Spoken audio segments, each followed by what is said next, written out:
이 설교를 할 때마다 늘 질문을 던지고 하는 형식을 취하는데, 오늘 또 질문을 던져 볼 테니까 여러분들이 마음속에 대답해 보시기 바랍니다. 왜 동일한 상황 속에서 만나는 인생의 시험을 어떤 사람들은 잘 이겨내는데 어떤 사람들은 무기력하게 넘어질까요? 왜 시험, 다시 말하면 죄의 유혹과 삶의 시련을 만날 때 어떤 사람들은 그것을 잘 이겨내는데 어떤 사람들은 아주 무기력하게 넘어져 버리냐 하는 것입니다. 왜 어떤 사람은 살아있는 물고기가 물을 거슬려 올라가듯 시험을 극복하는데 어떤 사람들은 죽은 물고기가 강물에 떠내려가듯 시험에 떠내려가고 말까요? 왜 어떤 그리스도인들은 죄의 시험을 능히 이기고 성령 안에서 춤을 추는데 어떤 그리스도인들은 죄의 시험에 넘어져서 쓰라린 고통을 경험할까요? 무엇이 그런 차이를 만들어낼까요?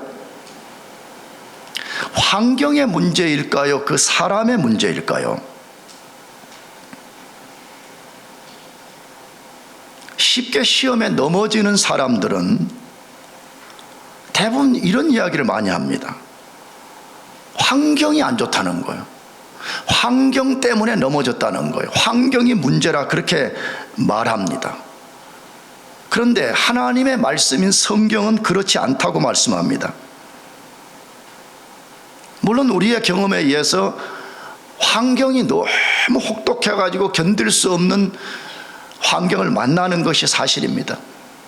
그러나 시험에 넘어지는 것은 환경의 문제가 아니라 그 사람의 문제라 이것이에요. 그 사실을 우리가 오늘 읽은 이 성경 본문에서 아주 명료하게 말씀해 주고 있습니다. 본문의 배경은 무엇이었어요? 예수님이 겟세마네라는 동산에서 이제 군병들에게 체포가 되어서 가야바라고 하는 당시의 대제사장의 법정에 끌려가서 재판을 받았습니다. 그러니까 체포되어 끌려가는 그때에 베드로는 다른 제자들과 함께 도망을 가버렸습니다. 그랬다가 무슨 이유인지 가야바 법정에 예수님이 신문을 받는 과정 속에 거기에 멀찍하게 어둠 속에 들어와서 예수님이 도대체 어떻게 진행되는지 어떻게 하시는지 이것을 지켜보았더라 그렇게 돼 있어요. 근데 이 마태복음의 사건을 동일하게 기록해 놓은 요한복음을 보면 내가 지난주에도 말씀을 드렸는데 예수님은 제일 먼저 가야바 법정에 끌려가지 않고 가야바의 장인인 대제사장 안나스의 법정에 끌려갔습니다. 근데 그때 베드로도 거기까지 따라갔더라 그렇게 되어 있습니다. 멀찍하게 예수님을 따라가서 예수님이 어떻게 되는지를 지켜보았더라 그렇게 되어 있습니다. 그런데 베드로가 전혀 예상하지 못한 상황이 펼쳐졌습니다. 갑자기 자기 주변에 있던 사람들이 베드로를 향해서 너 예수와 함께 있었던 사람이지? 너 예수의 제자가 맞지? 이렇게 말하기 시작했습니다. 심지어는 베드로가 겟세마네 동산에 칼을 뽑아가지고 말고라는 사람의 귀를 잘라버렸는데 그 말고의 친척이 베드로를 향해서 너 예수의 제자 맞지? 이렇게 소리를 쳤습니다. 베드로가 엄청난 시험에 직면했습니다. 왜 그렇죠? 만일 자신이 예수님의 제자라고 인정하면 그 자리에서 체포가 되어서 예수님처럼 신문을 받고 책찍에 맞고 어쩌면 십자가에 같이 달려야 되는 상황이었습니다. 그런데 베드로는 예수님처럼 당당하지 못했습니다.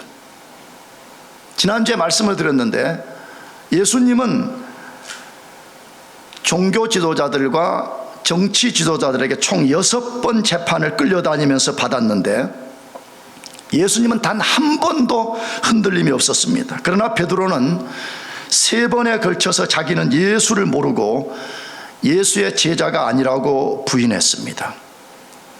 그가 3번 부인하고 났을 때 닭이 울었고, 예수님이 닭 울기 전에 너가 나를 3번 부인할 것이라는 말씀이 생각나서 가야바 법정을 빠져나와서 심히 통곡하며 울었더라, 그렇게 되어 있습니다. 베드로는 예수님 앞에서 쉽게 씻을 수 없는 엄청난 죄를 범했고 그것 때문에 회한의 눈물을 흘렸더라, 그렇게 되어 있습니다. 왜 베드로는 가야바 법정에서 예수님과 달리 쉽게 넘어져 버렸을까요? 우리는 그 이유를 우리가 공부하면서 왜 베드로는 넘어졌는지 그 이유를 우리가 정확하게 이해하면서 우리는 우리 삶의 죄의 유혹과 인생에 쓰라린 시험을 이기는 비결을 배워야 됩니다. 왜? 성경은 그것 때문에 기록해 놓은 거니까. 자, 그러면 왜 베드로는 가야바의 법정에서 시험에 넘어졌을까요? 첫째로는 자기가 예수님보다 자신을 훨씬 더 잘 안다고 믿었기 때문에 넘어져 버렸습니다. 잘 기억해야 됩니다. 이게 얼마나 중요한 가르침이고 원리인가 하는 것입니다.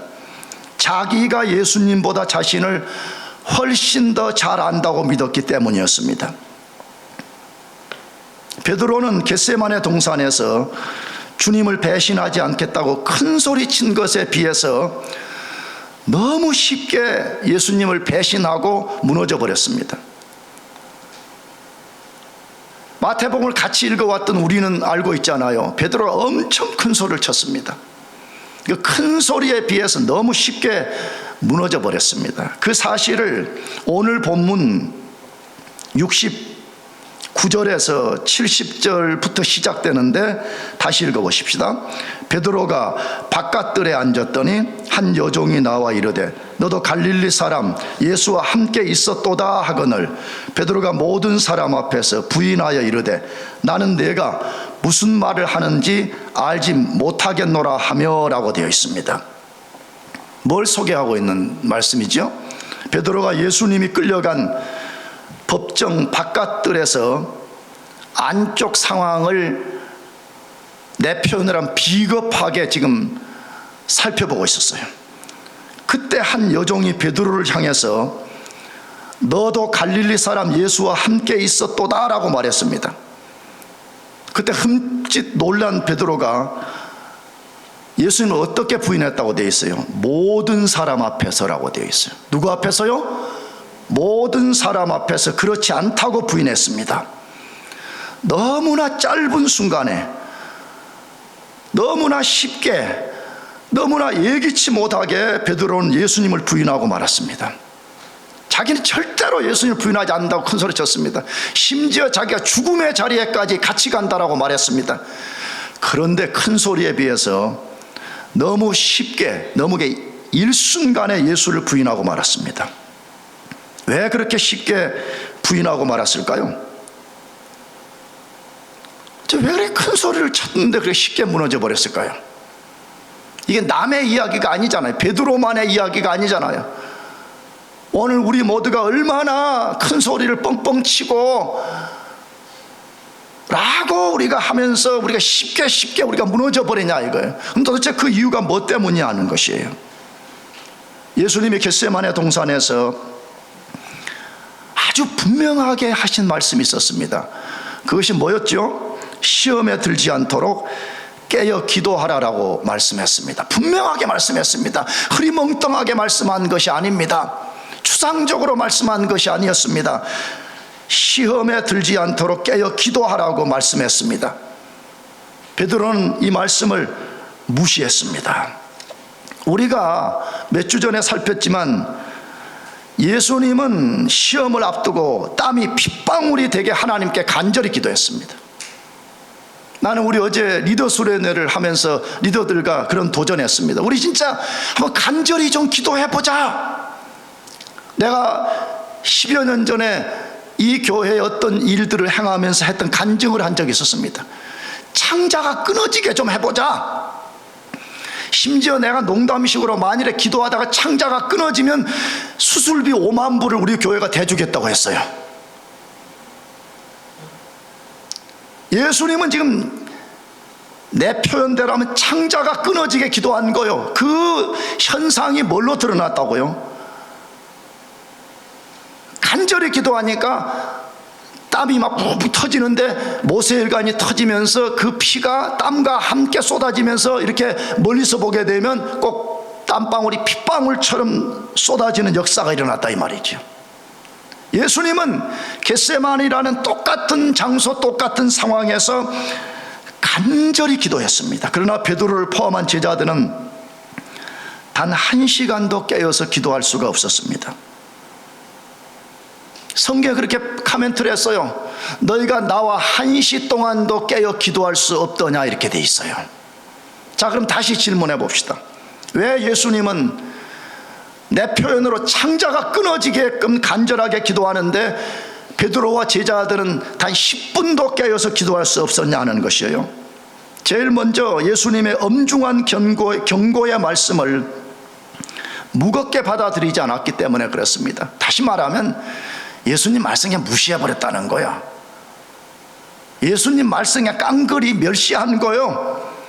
예수님은 너의 삶에 폭풍 같은 시험이 찾아올 것이라고 말씀하는데 베드로는 그거 안 믿은 거예요. 이렇게 생각했을 가능성이 높아요. 설마 자기 앞에 시험이라는 것이 찾아오겠냐라고 생각한 거예요. 설령 그런 일이 만일에 일어난다고 할지라도 자신이 얼마든지 그 시험을 이길 수 있다고 생각한 것입니다. 그래서 깨어 기도하지 않은 것입니다. 그래서 예수님이 엄중히 말씀하시는데도 그 말씀을 받아들이지도 않았고 그 말씀대로 그렇다면 내가 시험이 온다면 이거 내가 기도하는 것밖에 없구나 하고 기도를 해야 되는데 안 했더라라고 되어 있습니다. 여러분, 결과는 뭐였죠? 베드로는 가야바의 법정에서부터 넘어진 게 아니었어요. 이미 겟세마네 동산에서부터 무너지기 시작했어요. 어떻게 무너졌죠? 자신의 힘으로 원수들을 막아서고 예수님을 보호하겠다고 칼을 뽑아가지고 자기 앞서 나갔습니다. 예수님 앞서 나갔습니다. 결과는 뭐였어요? 칼을 뽑아가지고 말고의 길을 잘라버렸습니다. 예수님 말씀대로 살지 않는 사람의 특성, 기도하면서 예수님을 의지하고 살지 않는 사람의 특성 중에 하나가 뭐냐 그러면 베드로처럼 예수님보다 앞서 나간다는 거예요. 자꾸 앞서 나가서 예수님이 야 나와 동행하자, 내 말에 순종해서 나와 보조를 맞춰 같이 걸어가자 이렇게 말하는데 베드로처럼 자꾸 툭툭 튀어나가는 게 앞서는 거예요. 앞서면 어떤 일이 벌어져요? 자기 힘 의지하고 칼 뽑아가지고 말고에 귀 자르는 것처럼 실패하고 시험에 넘어지고 마귀의 종되는 역사가 일어난다 이 말이에요. 나가서 그가 가야바 법정에서 어떻게 행동했다고 말해요? 예수님을 멀찍이 따랐더라 그렇게 돼 있어요. 오늘 본문에는 없지만 지난주에 읽었던 마태복음 26장 58절 상반절 이렇게 돼 있어요. 베드로가 멀찍이 예수를 쫓아라고 되어 있습니다. 잘 보세요. 말씀에 귀를 기울이지 않고 깨어 기도하지 않는 사람의 특성이 뭔가를 분명하게 보여주죠. 예수님보다 뭐 한다고요? 앞서 나가든지 아니면 예수님과 지금 보조를 맞춰야 하는데 예수님 뒤에서 멀찍하게 예수님을 따라가고 있다 이렇게 말하는 거예요. 결과는 뭐였어요? 예수님을 철저하게 부인하고 말았습니다. 우리는 어떻습니까? 여러분은 어떠며 나는 어떻습니까? 혹시 여러분도 예수님 말씀보다 여러분의 생각이 예수님보다 훨씬 뛰어나다고 생각하지 않습니까? 예수님 말씀해요. 분명하게 설교자를 통해서 하든지 성경을 통해서 말씀을 해요. 그런데도 항상 우리는 속으로 무슨 생각하냐 그러면 그래도 예수님의 말씀보다는 내 생각이 더 뛰어나지 라고 생각하지 않냐 이 말이에요.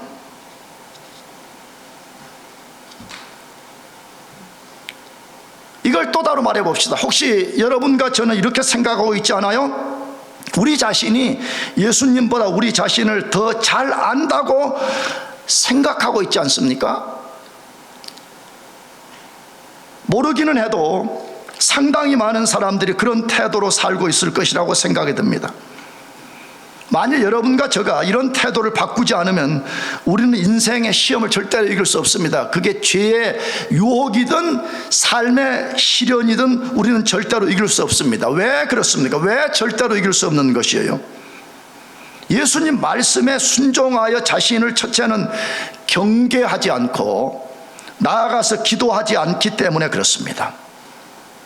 예수님은 만물의 창조주요, 우리의 모든 것을 정확히 알고 계시는 분입니다. 동의합니까? 믿습니까?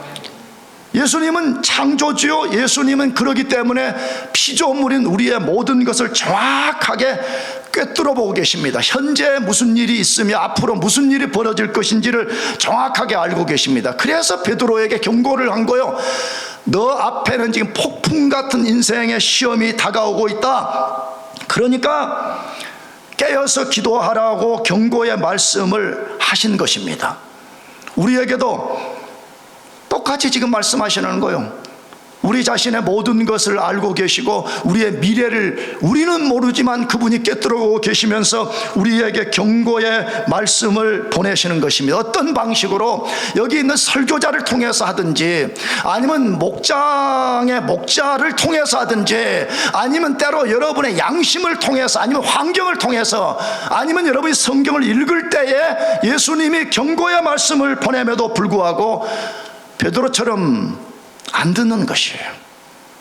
베드로처럼 순종하지 않는 것이에요. 그렇기 때문에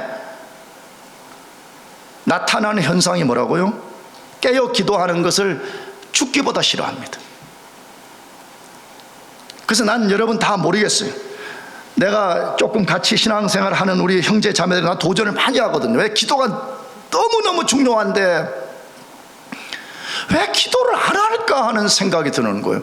왜 다른 일들에는 굉장히 열심을 내는데 기도하자 그러면 무기력해서 제자들처럼 그렇게 견디지를 못하는가 하는 것이에요. 왜 깨어서 기도하기를 죽기보다 싫어할까 하는 것이에요. 한번 여러분은 마음에 한번 도전을, 왜 나는 기도하는 것을 그토록 싫어할까? 왜? 예수님은 말씀에 순종하고 기도가 중요하다고 말하는데 우리는 자꾸 속에서 뭐라고 말하냐 그러면 아니라고 말해. 예수님 그런 거는 목사가 하는 거고 그건 선교사들이 하는 거고 그런 거는 조금 교회 장로님들이 하는 거지 우리같이 지금 미래를 꿈꾸는 젊은이들이 얼마나 바쁜데 우리는 아직 아니에요. 이런 식으로 반응한다는 거예요. 여러분 만일에 그렇다면 말이에요, 우리 앞에 닥쳐오는 폭풍 같은 시험을 어떻게 이겨낼 수가 있겠습니까? 한번 생각해 보세요. 우리는 사도도 아니잖아요. 베드로는 그래도 사도잖아요. 사도는 전무후무한 사람들이었습니다. 사도가 되려면 몇 가지 조건이 있는데 그 중에 하나만 말하면 죽은 자를 살려내는 능력을 소유한 사람입니다. 그런 베드로도 기도하지 않을 때, 주의 말씀에 순종하지 않을 때 맥없이 무너지고 말았다면 사도도 아닌 여러분과 저 같은 사람들이 어떻게 반응해야 될지가 너무 자명하지가 않습니까? 우리는 절대로 예수님보다 뛰어나지 않습니다. 동의하십니까? 우리 절대 예수님보다 위대하지가 않습니다. 그분이 말씀하시는 것에 이유를 불문하고 순종하시기 바랍니다. 아멘. 예수님이 말씀하는데 뭘 따져. 나는 물론 이성적 이유 때문에 왜 그런지 알지만 예수님이 하나님이신데 하나님이 말씀하는데 뭘 그걸 따져 순종하면 되는 거지. 여러분 그런 사람은 반드시 인생의 시험을 능히 이겨낼 수가 있습니다. 두 번째로 왜 베드로는 가야바 법정의 시험에서 넘어져 버렸습니까? 삶의 상황을 자신이 온전히 통제할 수 있다고 여겼기 때문에 그렇습니다. 첫 번째는 뭐였죠? 내가 예수님보다 나를 더 잘 알아. 이러다가 넘어져 버렸어요. 두 번째로는 뭐라고요? 내 삶의 모든 상황 예수님 개입 안 해줘도 돼요. 예수님 역사하지 않아도 돼. 내가 내 삶 얼마든지 잘 통제할 수 있어요. 그렇게 하다가 넘어졌다 그 말이에요. 베드로는 예수님이 겟세마네 동산에서 너희가 다 나를 버릴 것이라고 말씀하실 때 절대로 안 버린다 그랬습니다. 심지어는 죽는 자리까지 간다고 큰 소리를 쳤습니다. 그런데 너무 쉽게 넘어져 버렸습니다. 왜 그랬을까요? 자신이 상상 못한 상황이 자기 앞에 펼쳐졌기 때문에 그렇습니다. 자기 예기치도 못한 그런 상황이 펼쳐질 것이라고는 꿈에도 생각지도 못한 상황이 펼쳐진 것입니다. 베드로가 큰 소리를 칠 때 자기는 어떤 상황이든지 자기가 통제할 수 있다고 생각했습니다. 근거 중에 하나가 뭐라고요? 앞에서 소개한 대로 칼을 뽑아가지고 예수님 잡으러 온 사람 중에 한 사람의 귀를 잘라버렸습니다. 베드로는 자신이 모든 것을 통제할 수 있다고 큰 소리를 쳤습니다. 그런데 자기 앞에 펼쳐진 상황이 먼저는 자기가 예상치 못한 상황이 펼쳐져 버렸어요. 나가서 그것을 자기 스스로 컨트롤할 수 없는 상황이 펼쳐져 버린 거예요. 여러분, 이게 바로 인생인 거예요. 여러분, 인생이란 특성이 뭐예요? 우리 모두는 인생이잖아요. 성경은 우리 인간을 가리켜서 인생이라고 굉장히 많이 표현을 해요. 여러분, 인생이라는 특성이 뭐예요? 우리 인생이라는 것은 우리가 예기치 못한 삶의 상황을 만나게 된다는 거예요. 나가서 삶의 상황을 만나는데 그걸 우리가 스스로 통제할 수가 없다는 것이에요. 왜? 우리가 인생이기 때문에. 다시 말하면 우리는 유한한 피조물에 불과하기 때문에 어떻게 할 수가 없다는 거예요. 여러분과 제가 만일에 우리 앞에 닥쳐오는 삶의 상황을 미리 알 수도 있고 통제할 수 있다면 우리는 인생이 아니에요. 우리는 신인 것이죠. 우리 인생 앞에는 우리가 예측할 수 없는 수많은 상황들이 펼쳐집니다. 그렇기 때문에 누구라도 베드로처럼 만용을 부려서는 안 됩니다. 나는 다시 여러분에게 도전합니다. 나는 이 교회 목사이기도 하고 때로는 나이로 보면 내가 여러분의 아버지 같기 때문에 도전합니다. 만용을 부려서는 안 됩니다. 아멘? 쉽게 말해 교만하면 안 된다 그 말이에요. 내가 예수님보다 나를 더 잘 알아. 나는 예수님 없이도 내 삶의 상황을 내가 다 컨트롤할 수 있어. 그러면 반드시 시험에 넘어지고 만다는 거예요. 반드시 넘어져서 베드로처럼 통곡하고 회한의 눈물을 흘리고 쓰라린 인생에 값을 지불하지 않으면 안 된 날이 오기 때문에 그런 것입니다. 그렇다면 베드로는 큰 소리를 쳤지만 자기 앞에 어떤 상황이 펼쳐졌다고 성경이 소개해요. 나가서 어떤 과정 속에 점진적으로 예수를 부인했다고 말하는지를 우리가 잘 듣는 게 필요해요. 그것을 69절에서 74절까지 소개하는데 같이 한번 큰 소리로 읽어보겠습니다. 69절부터 같이 시작. 베드로가 바깥들에 앉았더니 한 여종이 나와 이르되 너도 갈릴리 사람 예수와 함께 있었도다 하거늘 베드로가 모든 사람 앞에서 부인하여 이르되 나는 내가 무슨 말을 하는지 알지 못하겠노라 하며 앞문까지 나가니 다른 여종이 그를 보고 거기 있는 사람들에게 말하되 이 사람은 나사렛 예수와 함께 있었도다 하며 베드로가 맹세하고 또 부인하여 이르되 나는 그 사람을 알지 못하노라 하더라. 조금 후에 곁에 섰던 사람들이 나와 베드로에게 이르되 너도 진실로 그 도당이라 네 말소리가 너를 표명한다 하거늘 그가 저주하며 맹세하여 이르되 나는 그 사람을 알지 못하노라 하니 곧 닭이 울더라. 자, 베드로가 어떤 과정 속에서 예수를 3번이나 부인했대요? 첫 번째로 한 여종이 갑자기 베드로에게 너도 갈릴리 사람 예수와 함께 있었도다라고 탁 치고 나왔어요. 깜짝 놀란 베드로가 나는 네가 말하는 것이 무엇인지 알지 못하겠노라 라고 말했어요.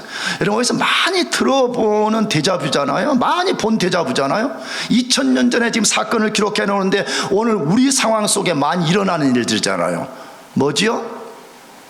영적 인테그리티가 없는 사람들 혹은 약한 사람들의 특성이 뭐예요? 죄에 직면하거나 죄를 짓고 난 다음에 변명을 해요. 근데 어떤 식으로요? 곤란한 상황에 대답하기가 뭐라니까 그 묻는 질문에 답을 하지 않고 딴 이야기로 돌려버린다. 이제 베드로가 딴 이야기 돌려버린 거잖아요. 너도 갈릴리 사람 예수와 함께 있었다 그럼 대답 뭘로 하면 돼요? 예 아니요 하면 되는 거잖아. 난 있었다 없었다 그러면 되는데 뭐라고 말했다고요? 난 도대체 너가 지금 무슨 말 하는지 모르겠다 이렇게 말하는 거죠. 영적 인테그리티가 없는 사람들의 특성이 변명할 때 이렇게 합니다. 뭐 상황이 안 좋다는 둥, 뭐 그 모든 사람이 다 죄짓고 그 정도는 조금씩 하는 거지 뭘 그렇게 엄격하게 요구해, 이런 식으로 하면서 성경의 정면에 도전하는 말씀을 우리가 딴 데로 돌려버린다 이 말이에요. 두 번째로 또 다른 여종 하나가 모인 사람들에게 베드로를 가리키면서 이렇게 말했습니다. 이 사람은 나사렛 예수와 함께 있었도다 했습니다. 이때 베드로가 맹세하고 부인하여 내가 그 사람을 알지 못한다라고 하면서 예수님을 부인했다라고 되어 있습니다. 두 번째로는 베드로가 이제는 뭐까지 하면서 부인을 했어요? 맹세를 했어요. 난 맹세하는데 나는 절대 예수 제자가 아니다 이렇게 말했다 이 말이에요. 나 예수 제자 아니야 이렇게 했다는 것이. 여러분과 저는 어떻습니까? 삶의 어려움들이 찾아오거나 예수를 믿고 따를 것인가 말 것인가 선택의 상황이 오면 우리가 믿음이 없어가지고 혹시 두 번째 베드로가 부인한 것처럼 하지 않아요? 맹세하고 또 부인해버려요. 나는 그리스도인 아니야. 나는 예수 따르는 제자가 아니야. 나는 그냥 펜스테이트에서 공부하러 와서 내 마음의 외로움을 좀 달래기 위해서 내가 교회를 나간 거지 나는 그리스도인이 아니야. 혹시 여러분 그렇게 하면서 예수를 부인하고 있지 않습니까? 세 번째로는 베드로 곁에 섰던 사람이 베드로를 가리키면서 이렇게 말했습니다. 너도 진실로 그 당이라 내 말소리가 너를 표명한다 이렇게 말했습니다. 무슨 말이에요? 같은 이스라엘이라도 북쪽의 갈릴리 출신들은 말이 좀 투박하고 사투리를 썼을 가능성이 있잖아요. 우리 한국만 해도 서울의 표준어와 나처럼 저 시골의 출신 지방의 사람들의 말소리가 다른 것처럼 말이에요.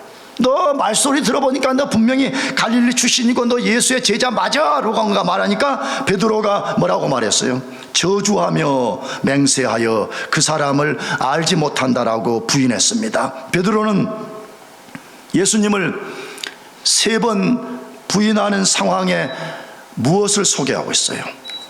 예수님의 이름을 사용하지 않고 그 사람이라고 말했습니다. 예수님이라고 말하지 않고 예수님을 가리켜 누구라고 했다고요? 그 사람이라고 말했어요. 그 사람 나와 관계없어. 나 그 사람과 관계없어. 이렇게 했다는 것이에요. 가장 핵심적 부인 뭐라고요? 저주하며 맹세하여 부인했다 그 말이에요. 무슨 말이에요? 이렇게 말하는 거죠.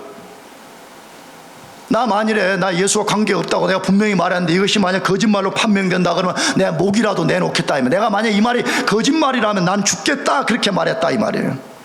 뭘 보여줘요? 베드로가 자기 모든 상황을 통제할 수 있다고 큰 소리를 친 것과 전혀 다른 상황에 직면해서 그는 예수 제자 아니라고, 나는 예수 제자, 나는 예수 몰라 이렇게 말했다는 거예요. 여러분 이 상황을 한번 잘 다시 우리가 돌아가서 생각해 봅시다. 비록 굉장히 무섭고 예기치 못한 상황이지만 이 세 번의 도전을 받았을 때 이게 예수를 증명할 수 있는 절호의 기회이기도 하잖아요.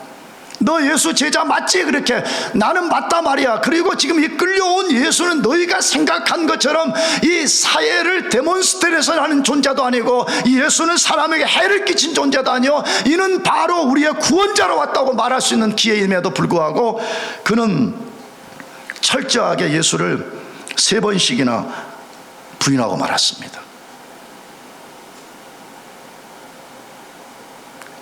사랑하는 교우 여러분들, 난 사실은 여러분들 정확히 모릅니다. 오늘 처음 오신 분들도 많아가지고.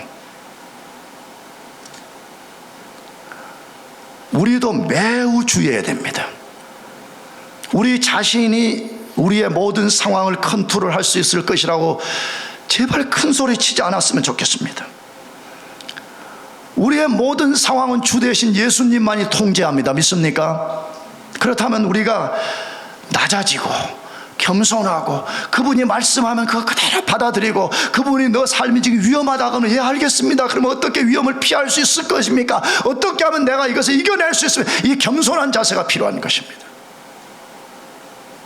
나는 확신합니다. 여러분과 제가 이런 겸손한 태도를 갖추기만 한다 그러면 우리 앞에 어떤 불시험이 와도 우리는 이겨낼 수가 있습니다. 그런지 안 그런지 여러분들 삶에서 시험을 해보시기 바랍니다. 마지막 세 번째로, 왜 베드로는 가야바의 법정에서 예수님을 부인하고 말았어요? 예수님의 은혜 없이도 시험 이길 수 있다는 교만함 때문에 그랬습니다. 예수님 은혜 없이도 나는 얼마든지 시험 이길 수 있어요, 그렇게 생각했다 그 말이죠. 베드로는 3번 예수님 부인하고 났을 때 닭이 울었습니다. 그때 무엇을 깨달았다고 되어 있어요? 모든 상황은 내 뜻대로 되는 것이 아니구나. 내 큰 소리, 내가 내 상황을 통제할 수 있다는 이런 걸로 되는 것이 아니라 예수님 말씀대로 된다는 걸 깨달은 것입니다. 나는 오늘 우리 교회 오신 여러분에게 다시 도전합니다. 우리 교회는 그거 선포하고 그거 믿자고 주장하는 교회예요. 예수님 말씀대로 되니까 예수님 말씀만 믿자. 아멘? 아멘? 우리 교회는 이거 하는 교회예요. 우리 교회는 무슨 유람선 타고 놀러 다니는 교회가 아니에요. 우리 교회는요. 우리는 하나님이 말씀하면 반드시 하나님 말씀대로 된다는 것을 믿고 우리가 그 말씀에 순종해 보자고 도전하는 교회예요. 베드로는 실패를 통해서, 아픔을 통해서, 고통을 통해서, 통곡을 통해서 배우게 되는 거예요. 뭐라고? 모든 것은 내 뜻대로 되는 것이 아니라 하나님이시오, 하나님의 아들이시고 만물의 창조주요 만물의 주이신 예수님 말씀대로 된다는 것을 그가 깨달은 거예요. 그 상황을 26장 75절에서 소개하는데 마지막으로 읽어봅시다. 같이 시작. 이에 베드로가 예수의 말씀에 닭 울기 전에 내가 3번 나를 부인하리라 하심이 생각나서 밖에 나가서 심히 뭐하니라? 통곡하니라. 심히 통곡했다고 되어 있어요. 여러분, 이 심한 통곡 속에 뭐가 들어있는 것 같아요? 나는 이렇게 생각됐습니다. 나는 예수님께 씻을 수 없는 죄를 지었다는 죄책감에 제일 먼저 사로잡혔을 것이라고 생각이 듭니다. 두 번째는 자신에 대한 자책감. 내가 겟세마네 동산에서 그렇게 큰 소리를 치고 내가 모든 것을 컨트롤할 수 있다고 큰 소리 뻥뻥 쳤는데 내가 이렇게 무기력하게 무너져 버리니까, 내가 이렇게 아무것도 할 수 없는 인간인가, 그런 자책감 때문에 통곡했을 것이라는 생각이 들었습니다. 어쩌면 이런 생각이 들었어도 통곡했을 거라는 생각이 들어요. 자기가 그토록 미워했던 가룟 유다와 내가 다를 바가 하나도 없구나. 뒤늦게 가룟 유다가 예수를 팔아먹는다는 걸 나중에 알았어요. 제자는 처음에는 몰랐어요. 처음에는 가룟 유다가 판다는 거 몰랐어요. 나중에 알게 된 거예요. 겟세마네 동산에서 거의 알았어요. 그들이. 어쩌면 인간적 열심을 품었던 베드로가 마음속에 분노를 품었는지 모르죠. 언제 가룟 유다 저놈 내가 이제 칼로 두동강을 내겠다 어떠면 그랬는지 모르죠. 이건 내가 생각하는 건데요. 그렇게 미워했어요. 근데 자기가 그토록 미워했던 가룟 유다의 행위를 자기가 그대로 하고 있다는 것을 깨달았을 때 통곡하지 않을 수 없었던 것이죠. 베드로 통해서 뭘 우리에게 말씀하고 있어요? 그 누구도 예수님의 은혜 없이는 온전할 수 없다는 것입니다. 하나님의 은혜 없이는 그 사람이 사도든 그 사람이 목사든 그 사람이 일반 성도이든 절대로 온전할 수 없다는 거예요. 절대로 삶의 시련과 지혜의 유혹을 이길 수 없다라고 말해요. 그래서 예수님이 베드로에게 몇 번에 걸쳐서 하나님의 은혜만을 의지하라고 말씀했고 경고까지 한 거예요. 대표적인 그게 뭐라고요? 깨어서 뭐 하라고요? 기도하라는 거예요. 여러분, 깨어 기도하라는 건 예수님이 제자들을 막 혹독하게 쉬지도 못하게 하려고 그렇게 한 거 아닙니다. 사실은 이 명령 속에는 엄청난 하나님의 은혜 의지하라는 예수님의 가르침이 있었던 것이에요. 왜 그래요? 너 기도 통해서 하나님의 은혜를 힘입으라는 것이에요. 왜? 기도는 하나님의 은혜를 얻는 가장 좋은 수단입니다. 은혜는 비록 추상명사이지만 은혜는 강력한 능력을 가진 것입니다. 근데 이 강력한 능력을 입는 가장 좋은 비결은 우리가 기도할 때만이 그걸 얻는다고 말해. 그래서 히브리서 4장 16절에서 이렇게 말씀해요. 그러므로 우리는 긍휼하심을 받고 때를 따라 돕는 은혜를 얻기 위하여 은혜의 보좌 앞에 담대히 나아갈 것이니라. 아멘. 여러분, 기도가 뭐라고 지금 말해요? 나는 우리 교회에서 오랫동안 자주 말했어요. 기도를 뭐 호흡이다, 뭐 대화다, 뭐 이런 식으로 많이 정의하는데 다 좋은 거죠. 근데 나는 그게 좀 못마땅해요. 나는 그게 좀 양이 좀 덜 찬다. 못마땅한 표현 좀 그러네요. 좀 마음에 안 들어요.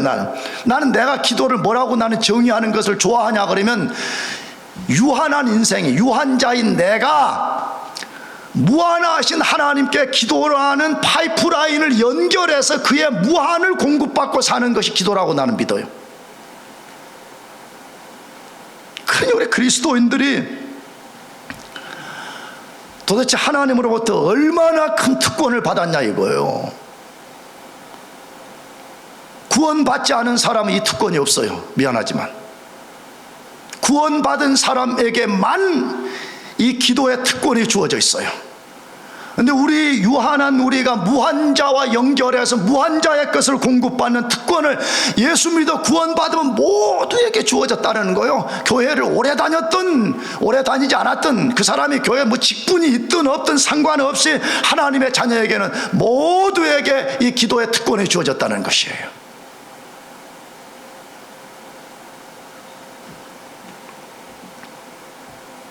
생각해 보세요. 하나님의 긍휼과 하나님의 은혜가 필요하지 않은 사람이 누가 있어요? 여러분 중에 목사님, 나는 하나님의 긍휼 필요 없어요, 나는 하나님의 은혜 필요 없어요, 그런 사람이 있다면 지금 일어서서 설교 더 들을 필요도 없어요. 그렇잖아요. 뭐하러 더 들어요? 그러나 여러분, 우리 가운데 하나님의 불쌍히 여겨주시는 긍휼과 하나님께서 받을 수 없는 그런 우리에게 그의 자비를 베푸심이 필요 없는 사람이 누가 있겠습니까? 그래서 기도하라고 말씀하신 거예요. 그러나 베드로와 다른 제자들은 단 1시간도 기도하지 못했다고 돼 있어요. 뭐 때문에 그렇다고요? 하나님 은혜 같은 거 없어도 얼마든지 나 자신이 능히 자신의 문제 해결할 수 있다고 생각했기 때문에 그렇습니다. 그러나 여러분, 마지막으로 생각해보세요. 베드로는요, 그의 생애 전부가 하나님의 은혜 때문에 파멸 당하지 않았어요. 뭐 때문에? 여러분, 가룟 유다와 베드로를 잘 봐. 둘 다 똑같이 누구 부인했어요? 예수를 똑같이 부인했어요. 똑같아요. 차이점이 하나 있다면 약간의 부인하는 방식이 조금 다른 거야.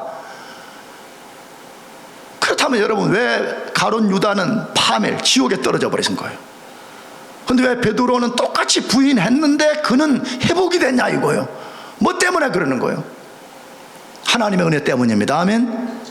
가룟 유다는 선택받지 못한 사람이었어요. 그가 죄를 범했을 때 그는 그 죄 용서를 받지 못했어요. 그러나 베드로는 비록 넘어졌지만 하나님의 선택을 받은 사람이요, 예수 그리스도부터 콜링을 받아서 거듭난 사람이었어요. 그래서 끝까지 예수님이 그를 지켜주신 거예요.